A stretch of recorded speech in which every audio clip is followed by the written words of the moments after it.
રાજકોટમાં ઉપલેટાના મોટી પાનેલી ગામના ખેડૂતો પાકના નુકસાની અંગે ધારાસભ્ય પાડલિયાને તીવ્ર રજૂઆત કરી હતી। સ્નેહમિલન કાર્યક્રમમાં જતા દરમિયાન ધારાસભ્ય પાડલિયા વચ્ચે ઉતરી અને શાંતિપૂર્ણ રીતે ખેડૂતોના પ્રશ્નો પણ સાંભળ્યા હતા। છતાંય ખેડૂતો અસમાનતા વ્યક્ત કરતા જોવા મળ્યા હતા। મગફળીની સંપૂર્ણ ખરીદી તેમજ પલળી ગયેલા પાકોની કોઈ કપાત વિના સરકાર તાત્કાલિક ખરીદી કરે તેવી ખેડૂતોએ માંગ વચ્ચે ભારે રોષ પણ જોવા મળ્યો હતો।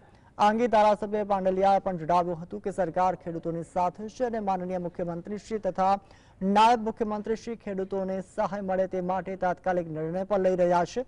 તેમણે વધુમાં ઉમેર્યું છે કે આગળ પણ ખેડૂતોના હિતની રજૂઆતો ભાવપૂર્વક માનનીય મુખ્યમંત્રીશ્રી અને કૃષિ મંત્રી સમક્ષ કરવામાં આવશે।